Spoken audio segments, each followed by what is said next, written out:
আচ্ছা, আপনার মাথায় যদি কেউ লোড করা পিস্তল ঠেকিয়ে আপনার চোখের সামনে থেকে আপনার আদরের মেয়েকে টেনে হিসড়ে নিয়ে যায়, কেমন লাগবে আপনার? বুকটা কি ফেটে যাবে না? ঠিক এই ভয়াবহ নরক নেমে এসেছে একজন অসহায় ইমাম সাহেবের উপর। জায়গায় পিস্তল ধরছে আমার গলায়।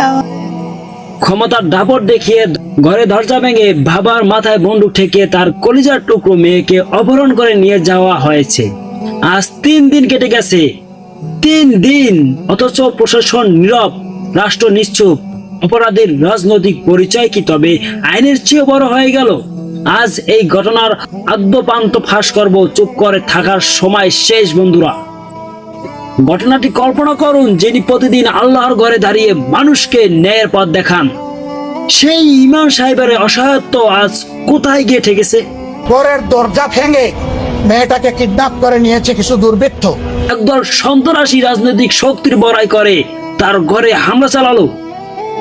দুঃখের বিষয়, তারা শুধু ঘর ভাঙেনি, তারা একটা সাজানো পরিবারকে ধ্বংস করে দিয়ে গেল। পিতার মাথায় অস্ত্র ঠেকিয়ে যখন তার মেয়েকে তুলে নিয়ে যাওয়া হয়, তখন সেই পিতার আর্তনাদ কি আকাশের মালিক পর্যন্ত পৌঁছায় না?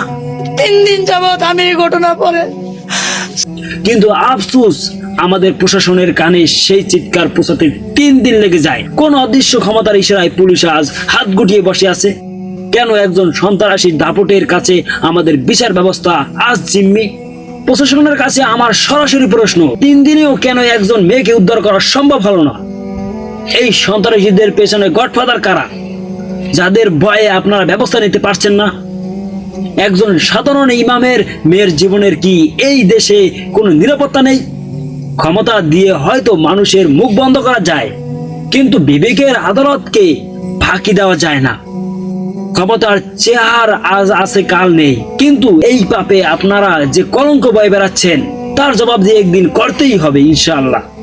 একজন ইমাম তার মেয়েকে সেই বখাটে ছেলেদের কাছে দিবে না এবং তার কাছে বিবাহ দিবে না, যার কারণে তার সেই বখাটের ছেলের বাবা এবং সেই বখাটের দলবল এসে তার বাড়িতে হামলা চালিয়ে একদম মিডিয়ার মতো, মানে সিনেমার মতো তার মেয়েকে অপহরণ করে এবং কিডন্যাপ করে নিয়ে গেল। এটা কি একটা সাধারণ বিষয়? শেষে শুধু একটা কথাই বলতে চাই, যাদের ক্ষমতা দাপটে আজ একজন বাবা তার মেয়েকে হারিয়ে পাথর হয়ে বসে আছেন, মনে রাখবেন দেয়ালেরও পিঠ থাকে। আজ আপনি আরেকজনের ঘর ভাঙছেন, কাল আপনার ঘরে আগুন লাগতে পারে। আমি এই ভিডিওর মাধ্যমে প্রশাসনের উচ্চ পদস্থ কর্মকর্তাদের দৃষ্টি আকর্ষণ করছি, আগামী 24 ঘন্টার মধ্যে মেয়েটিকে সুস্থ অবস্থায় উদ্ধার করুন, নচেত এই সাধারণ মানুষের নীরবতা কিন্তু এক সময় গণবিস্ফোরণের রূপ নেবে। যারা এই ভিডিওটি দেখছেন, আপনাদের প্রতি আমার অনুরোধ, এই ভিডিওটি শুধু দেখবেন না, এটি শেয়ার করে প্রতিবাদের আগুন ছড়িয়ে দিন। আপনার একটি শেয়ার হয়তো ওপর মহলের ঘুম ভাঙতে পারে। দেখা যাক এই রাষ্ট্রের একজন সাধারণ মানুষের সম্মান আর জীবনের দাম কতটুকু। আমরা বিচার চাই এবং তাই এখনই চাই।